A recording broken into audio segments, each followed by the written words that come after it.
Morning student, I am your math teacher and today my topic is calendar. आज हम क्या पढ़ेंगे? आज हम कैलेंडर के बारे में पढ़ेंगे। जैसे कि मैंने पहले भी आपको पहले वाले लेक्चर में डिस्कस करा था कि आपको डेज ऑफ वीक और मंथ्स नेम लर्न हो जाने चाहिए। तो और आपको ये कुछ फैक्ट्स हैं वो भी आपको लर्न हो जाने चाहिए। जैसे कि 1 वीक में 7 डेज होते हैं, 1 ईयर में आपके 12 मंथ्स होते हैं और 1 ईयर में 365 डेज होते हैं और 1 ईयर में 52 वीक्स और 1 डे होते हैं। ठीक, उसके बाद यहाँ पर कुछ क्वेश्चंस हैं जो आपको करने हैं। ठीक है, सबसे पहले इन क्वेश्चंस को आप नोटबुक में नोट करेंगे, उसके बाद हम इन्हें करेंगे। देखिए, क्वेश्चन नंबर फर्स्ट है आपका, look at the calendar and answer the following. सबसे पहले आपको कैलेंडर को देखना है और उसके आंसर देना है।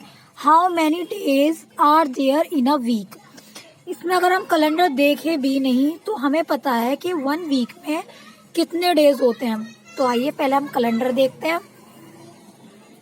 ये हमारा कैलेंडर है, यहाँ से स्टार्ट किया 1 2 3 4 5 6 7 डेज होते हैं ना।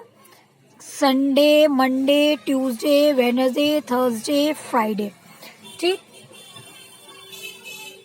सैटरडे सबको पता है ना, Sunday, Monday, Tuesday, Wednesday, Thursday, Friday, Saturday. और यहाँ लिखा हुआ भी कि डेज ऑफ वीक्स कितने होते हैं, तो 7। उसके बाद है विच मंथ हैज ओनली 28 डेज। तो कौन से मंथ में आपके 28 डेज होते हैं? तो देखिए, इसमें 31 होता है, फेब में होते हैं हमारे 28, मार्च में कितने होते हैं 31, ठीक है, अप्रैल में 30, मई में 31, जून में हो गए आपके 30 और जुलाई में हो गए 31 और अगस्त में हो गए आपके 31 और सितंबर में हो गए 30, अक्टूबर में 31, नवंबर में 30 और दिसंबर में हो गए 31। क्लियर है सारे स्टूडेंट को? गुड। उसके बाद आपने यहाँ पर लिख दिया which month has only 28 days.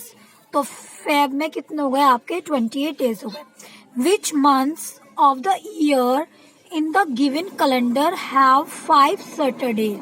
यानी कि कौन सा ऐसा मंथ है जिसमें 5 सैटरडे हैं। तो आप देखिए, चेक करिए सैटरडे वाली लाइन कौन सी है, ये वाली। तो इसमें कितने सैटरडे, 1 2 3 4 5। तो हमने कौन सा मंथ लिख दिया, जनवरी। उसके बाद हमने फेब में चेक किया कितने सैटरडे, 1 2 3 4, ये नहीं लेना। मार्च में चेक किया 1 2 3 4, ये भी नहीं लेना। अप्रैल में चेक किया 1 2 3 4 5। फिर हमने लिखा अप्रैल के, जनवरी में, अप्रैल में। उसके बाद मई में चेक किया 1 2 3 4, मई में नहीं है। उसके बाद जून में चेक किया 1 2 3 4, इसमें भी नहीं है। जुलाई में चेक किया 1 2 3 4 5, जुलाई में है। फिर हमने यहाँ क्या लिख दिया, जुलाई। उसके बाद अगस्त में चेक किया 1 2 3 4, इसमें भी नहीं है। सितंबर में चेक किया 1 2 3 4, इसमें भी नहीं है। फिर हम अक्टूबर के पास 1 2 3 4 5, यस अक्टूबर में है। फिर हमने यहाँ लिखा अक्टूबर में हमारे 5 सैटरडे। उसके बाद नवंबर में चेक किया 1 2 3 4, इसमें भी नहीं है। उसके बाद है दिसंबर में 1 2 3 4 5। फिर हमारे किस में, दिसंबर में। फिर हमने यहाँ लिख दिया दिसंबर। उसके बाद आता है next question, how many days are there in the given calendar. कि इस कैलेंडर में कितने डेज हैं। सबसे पहले हमने चेक किया कि 1 ईयर में 365 डेज होते हैं, ठीक है। और जब होते हैं, जब फेब में 28 डेज होते हैं, ठीक है। तो यहाँ पर फेब में कितने डेज हैं, 28 डेज हैं।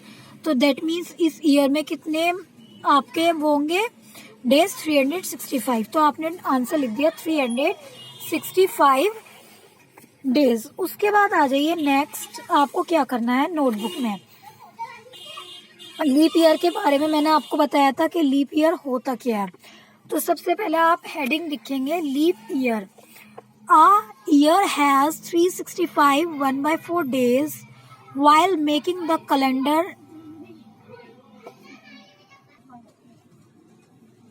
उसके बाद आप क्या करेंगे, लीप ईयर की बारे में लिखेंगे, ठीक है ना। आ year has 365 1/4 days. While making the calendar, it was decided to take away the 1/4 day from the first 3 years and add it to the 4th year to make a complete day. 1/4 plus 1/4 plus 1/4 plus 1/4 मिलके क्या बन जाएगा, 4/4 equals to 1 day, क्योंकि 1 4 1 जा 4 4 1 जा 4. Hence every 4th year has 366 days instead of 365 days. यानी कि हर 4 साल बाद लीप ईयर आता है और उसी लीप ईयर में 366 डेज हो जाते हैं। और मैंने आपको बताया था कि लीप ईयर चेक करने का सबसे अच्छा मेथड ये है कि उस ईयर को 4 से डिवाइड कर दो। अगर वो एग्जैक्टली डिवाइड हो जाता है तो उसमें लीप ईयर है, अदरवाइज नहीं। जैसे 2009 4 से एग्जैक्टली डिविजिबल नहीं है तो इसमें होंगे 365 डेज। 2010 ये भी एग्जैक्टली 4 से डिविजिबल नहीं है तो इसलिए इसमें भी होंगे 365 डेज। 2011 तो इसमें भी कितने डेज होंगे, 365। क्यों, क्योंकि ये 4 से डिविजिबल नहीं है। उसके बाद है 2012 तो ये भी एग्जैक्टली 4 से डिविजिबल नहीं है तो इसलिए इसमें भी होंगे 366 डेज। तो ये आप कर लीजिएगा एक्सरसाइज 12.5 और ये डेफिनेशन लीप ईयर की। और उसके बाद देखिए हम जो नेक्स्ट चैप्टर स्टार्ट करेंगे वो ज्योमेट्री स्टार्ट करेंगे, ठीक है ना। अभी मैं थोड़ा सा सिंपल इसका बता रही हूँ, ठीक है, तो आप इसे समझ लीजिएगा। ज्योमेट्री, इसमें आपको देखिए सिंबॉलिक रिप्रेजेंटेशन देखनी सबसे पहले आपको। अगर ये कोई लाइन है, ठीक है, उसको कैसे हम रिप्रेजेंट करेंगे, ए बी और उसके ऊपर दोनों साइड एरो लगाकर। अगर रे रिप्रेजेंट करना है तो ए बी उसमें वन साइड एरो लगाकर। और अगर लाइन सेगमेंट आपको रिप्रेजेंट करनी है तो आप क्या करेंगे, ए बी के ऊपर बार लगाकर। आप समझिए कि पॉइंट क्या होता है। It is a dot made by a sharp pencil, it has no length और ब्रेथ लोकेशन। तो ये जो पॉइंट होता है अगर पेंसिल से है, ठीक है, अगर हम एक डॉट लगा देते हैं तो वही हमारा क्या होता है, पॉइंट होता है। जैसे ये ए पॉइंट हो गया और ये बी पॉइंट हो गया, इससे लोकेशन का पता चलता है। ना तो इसकी लेंथ होती है और ना ही इसकी ब्रेथ होती है। अब लाइन क्या होता है, when we join infinite points together it forms a line. The symbol, ये लाइन का सिंबल है, दोनों साइड को एरो डिनोटेड एज लाइन, ठीक है। इन्होंने क्या बोला, जो लाइन होती है वो इनफाइनाइट यानी कि बहुत सारे, जिन्हें हम काउंट भी नहीं कर सकते, ऐसे छोटे छोटे आपने क्या करे पॉइंट लगाए।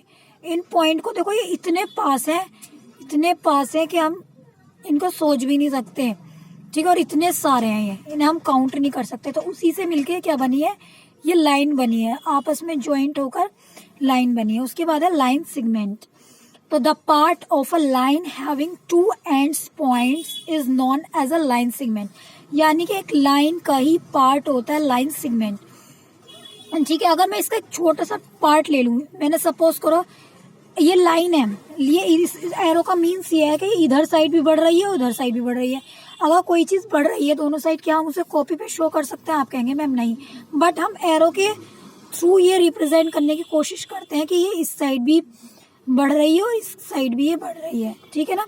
तो अगर मैं इसका एक पार्ट ले लूँ ए बी, जिसे हम मेजर कर सकते हैं ना, तो वो क्या होता है, हमारा लाइन सेगमेंट होता है। जैसे मैंने इसमें से ले लिया ए बी या एक सी डी, तो in the above figure A B and C D are line segments. Ray क्या होता है, ये होता है जैसे टॉर्च, आपने टॉर्च जलाई है ना, तो यह समझ लो यहाँ से हमने जब टॉर्च जलाई तो उसकी रेज निकली है ना, तो कितनी दूर तक जाएंगी, ठीक है ना।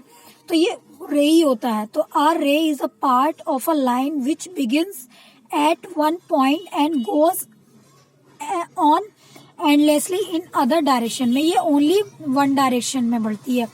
तो इसका सिंबल भी क्या होगा, ओनली वन साइड आप क्या लगा देंगे, एरो का साइन लगा देंगे। तो A is the starting point for ray A B, it is denoted by A B.